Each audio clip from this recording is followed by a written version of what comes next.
Hey folks, I'm Mark Ryan. Welcome to Super Review. Today we're going to take a look at the Dunu EST 112, and I think at the end of this review, you're going to 112. See what I did there? Sai said it was okay to make that pun. I'm sorry. That was a really bad pun, but yeah, this is the latest IEM from Dunu. I did a sort of a first look unboxing of it a little over a week ago. And in that video, well, I'll do a little bit of a recap. We talked about this thing being not just Dunu's latest IEM, but it's a little bit different from the ones that they've released recently. So there was the SA6 that they released about, I don't know, 4 or 5, 6 months ago. That was an all balanced armature set. And then they followed that up with the Dunu Zen, which was a single dynamic driver. So they've got the BA set, they've got the DD set. They've got their drivers covered, right? Wrong. They've got the Dunu EST, which, as the name implies, has actually got an electrostatic driver. But not just an electrostatic driver, it's also got a dynamic driver for the bass and a balanced armature for the mid-range, and then it's actually got 2 ESTs for the treble. So this is a hybrid or a tribrid, you could call it. And if you've shopped around for other tribrid IEMs, you know that they don't necessarily come cheap, and that's also the case here with the EST 112, although the price I find is actually pretty competitive for a tribrid like this. It comes in, that was what I was trying to say, at around 490 bucks, which definitely not on the cheap side, but compared to the SA6 and the Zen, is actually pretty reasonable. But yeah, I've been living with this IEM for the past week plus, and frankly been listening to it quite a bit. Just trying to figure out how, what are its strengths, what are maybe its weaknesses, and how does it compare to some other IEMs in the price range. So that's what we're going to talk about in this review.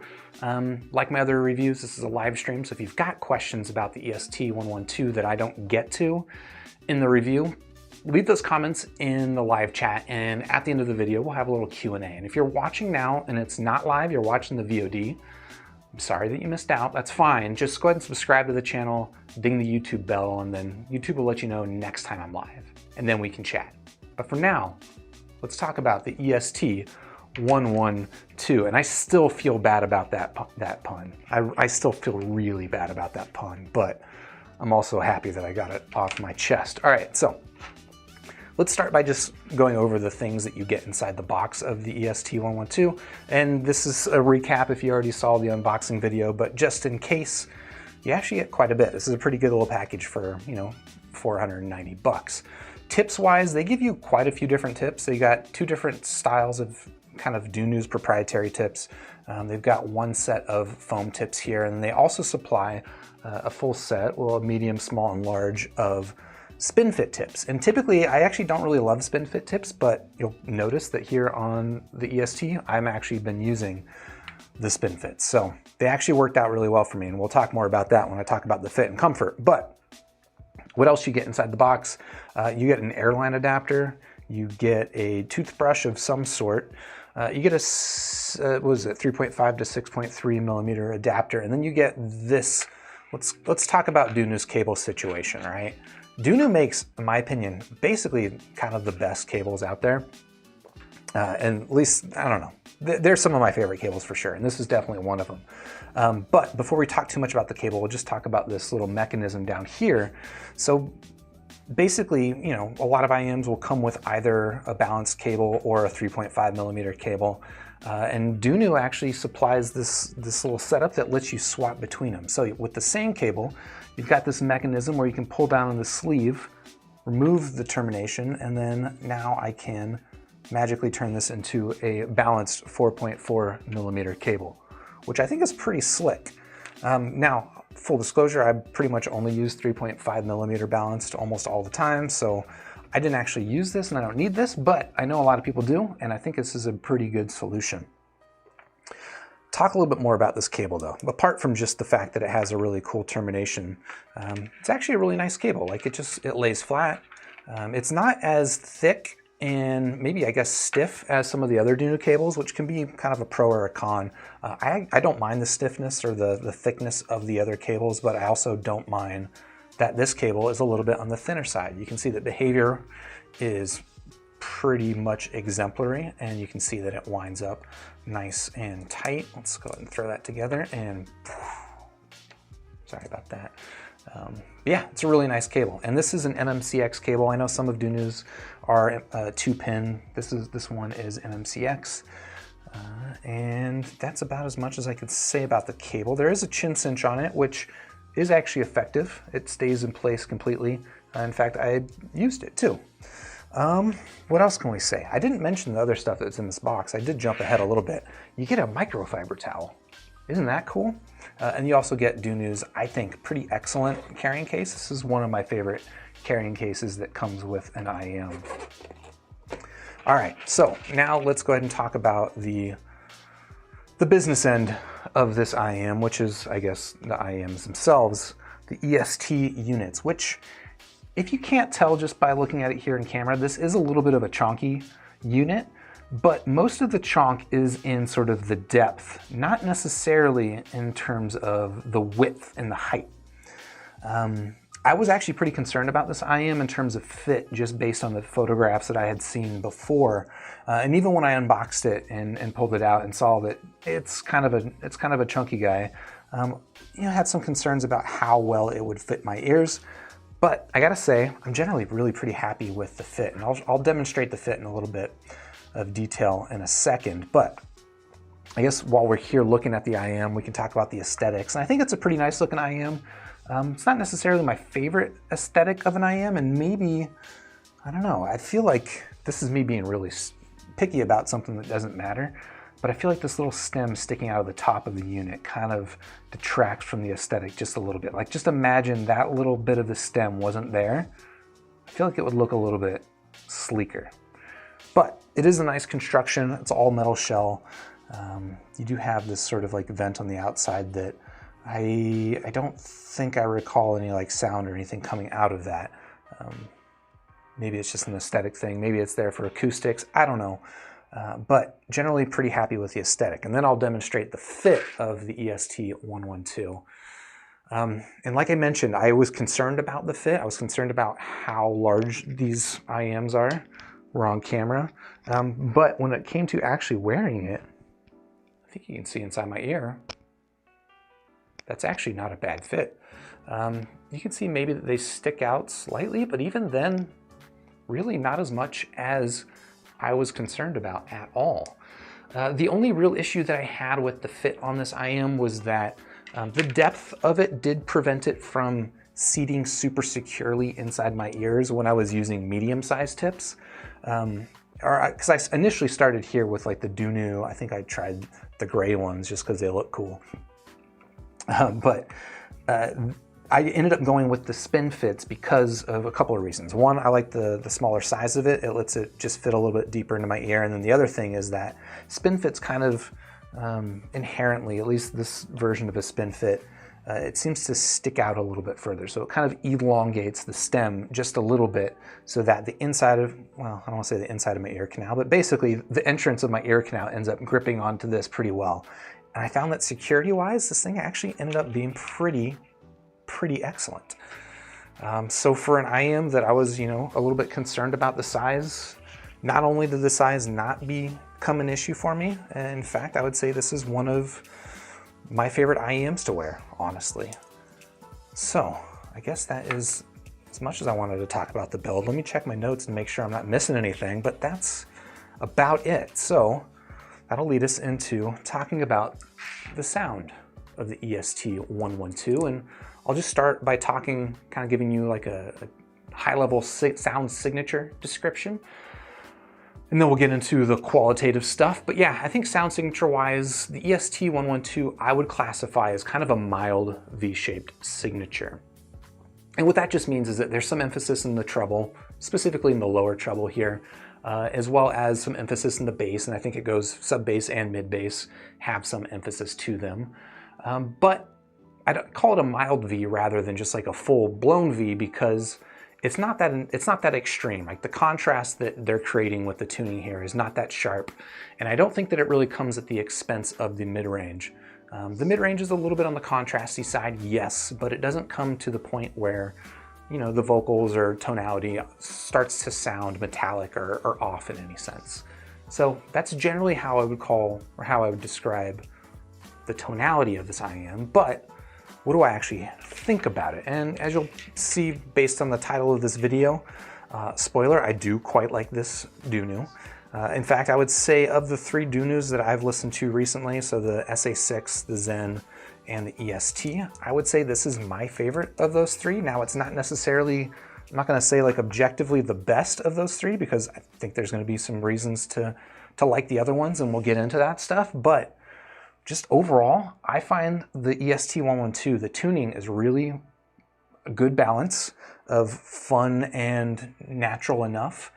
But then just like the technical sort of, intangibles, or maybe more tangibles, I just really find this pretty satisfying. All right, so what do I like about this thing? So let's start and just say like generally like the depth, I think, is one of the standout characters here of the EST112. I think that the bass that they have in here, and it's coming from a 13.5 millimeter dynamic driver that I believe is of Dunu's own design. It's really pretty excellent bass. In fact, this is some of my favorite bass of any IEM that I've got. It's not like especially forward. It's not, it's not bloaty, farty bass or anything like that. It's got a nice punch. It's got a nice kick to it. It's got really good body, and it adds a really good sense of depth to the sound.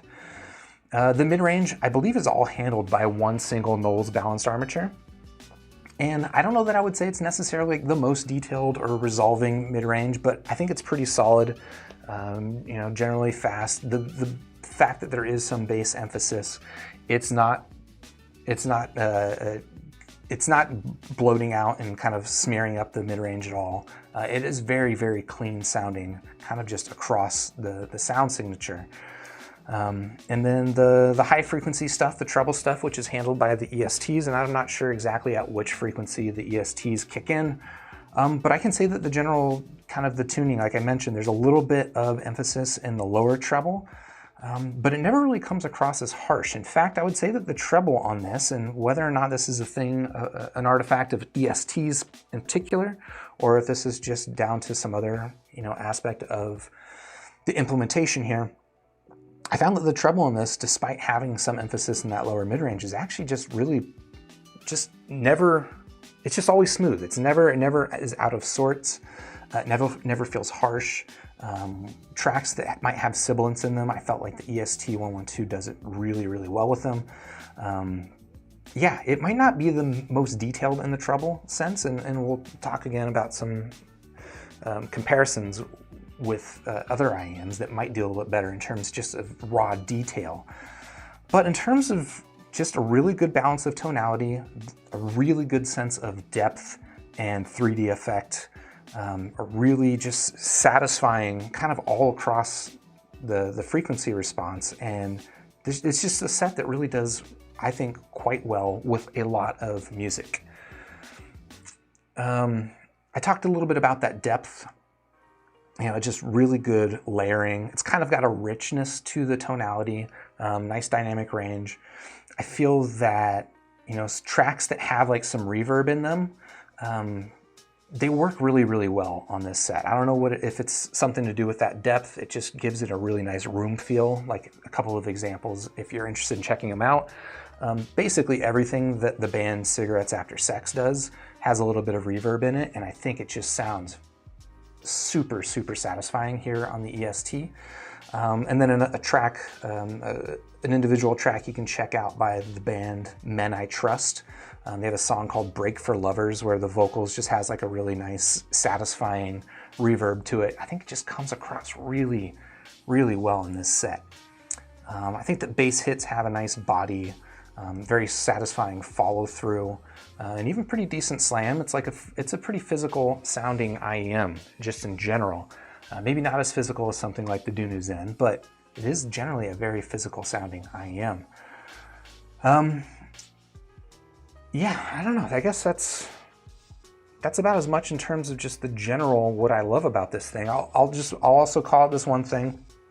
This is probably going to sound corny, but like I sat up in bed one day, and while I was listening to this, and this was the thought that came to mind, was the sound signature is maybe less on the revealing side and more on the curated side.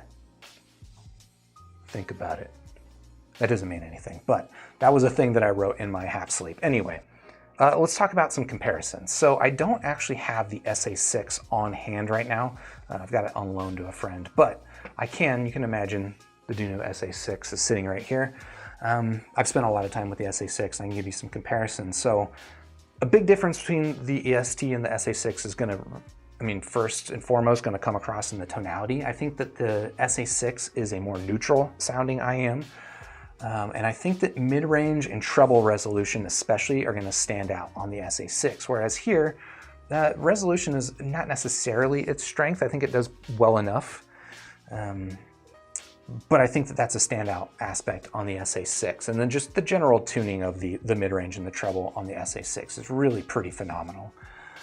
In terms of like imaging, the SA6 might be a little bit more, you could call it precise, but I think that sort of like stage and like room feel, the EST does a much better job of giving that depth and 3D effect to sound, at least more often. The SA6 actually does a pretty good job of it sometimes, but I found that there were some tracks, and maybe it seemed to be more busy tracks, that the SA6 didn't do too well with, whereas here on the EST, busy tracks are no problem for it. Again, I mentioned Cigarettes After Sex. A lot of their music is just really full and kind of thick sounding. The Cure's Disintegration album or Drab Majesty, a couple other pretty good examples of just really thick, full songs that I think the EST does quite a bit better than the SA6.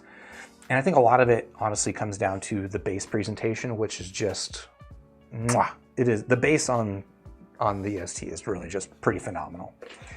Which, if you're thinking bass now, well, that's not fair. This thing's got a dynamic driver. So how does this compare to an all dynamic driver earphone like the Zen here? So in terms of tuning and tonality, I think they're actually more similar than they are different. Although, I did talk about the treble on the Zen coming across a little bit on the dark side. I don't think that's a concern here with the EST. I had no issues with darkness. And I think also just in terms of general like airiness, the EST does better. Although it's not necessarily the most airy IEM, I think it does a pretty well job, or a decent job. Whereas here on the Zen, that's probably where it's lacking a bit. But they're both kind of in that like mild V-shaped tuning space. I think the V on the Zen is maybe a little bit stronger. That sounds about right. And then, in terms of resolution, they're probably roughly the same, and maybe a slight advantage in resolution here to the EST. But what the Zen really does exceptionally is that bass and that physical slam. It's not necessarily that it's more bass than the EST, it's just got like a physical character to it that is unlike any other IEM that I've tried. And I think the EST does a pretty good job in this sense, but it still doesn't stand up. It doesn't stand out in the sense that the Zen does. So in terms of bass character, I think this is probably like just generally more normal sounding. I don't think it's, I had zero issues with the bass here on the Zen. In fact, that was one of, I think, the standout reasons to get, or to be interested in listening to the Zen. But I think that the bass on here is honestly almost as satisfying, and the rest of the sound signature generally I think it's just more balanced and better presented here on the EST. So you might be thinking now, all right, so he likes it better than the other Dunus. How does he like it versus something like the Moondrop Blessing 2, which is what we've got here? And now, so $490, $320, it's more expensive, but I mean, the Moondrop Blessing 2 really just kind of kills it in its price range. So it might as well step up and try and be compared to something more expensive. So I think honestly, it's still really hard to beat the Blessing, but there are some things for which I like the EST better. In terms of general tuning, they're pretty different though. The Blessing 2, I think, is basically, this is just straight up neutral. It's maybe a little bit on the thin side, slightly warm neutral, but still a little bit on the thin note weight, whereas here on the EST, this is just like a fuller body IEM. I think this is kind of like a better all-round tuning that will probably work better with more music. This is a more revealing tuning, and just the mid-range on the Blessing 2 is still really outstanding, and I can't really find anything that does mid-range better than the Blessing 2. especially in terms of resolution and displaying the texture and vocals and stuff like that. The Blessing 2 does fantastic. The EST is not too far behind in that sense. But really it's, you know, in the bass character where these are going to be pretty different. If you want bass in your music, I think you'll be more satisfied with the EST. Although, again, I say this all the time, I think the bass on the Blessing 2 is no slouch. I think treble can be a little bit sharp sometimes here in the Blessing 2, and again, I found it generally the treble on the EST just really never harsh at all. Pretty surprisingly, even, you know, given its lower treble emphasis. So I'm pretty into it. If I had to pick between these two and I could only have one of them, I would still probably pick the Moondrop Blessing 2 for myself. I prefer the neutral tonality and the revealing nature of this, but I would definitely miss having the EST around just because it's such a good, just all around listening earphone. This thing is just really very satisfying in a lot of ways, and I guess that's going to lead us into our conclusion. Out of 5 stars, you're probably not going to be too surprised. I give the Dunu EST 112 all 5 stars, and like I said, you're going to 112. I did it again. Sai didn't give me permission for that second time. That was my idea. Sorry. But yeah, that is the EST 112. Just a lot for me to like about this earphone. The physical aspects of it, just really, really well done. Especially once you can sort out the tip situation, assuming it works out as well for you as it did for me. So yeah, there's a lot there physically to like, and then sound-wise, this is just an earphone I can listen to all day. I haven't found any music that doesn't work well with it. I haven't found anything that makes it feel harsh or uncomfortable. This is just a really pretty outstanding earphone, and at 490 bucks, it's not cheap, but I think there's a pretty good argument for it. So that's the EST 112 if you're interested in checking this thing out. Of course, I got a link in the description down below. And while you're down there, if you found this video helpful, useful, or you liked if you didn't hate my pun, go ahead and hit the like button, subscribe to the channel, ding the bell, and I'll see you on the next super review.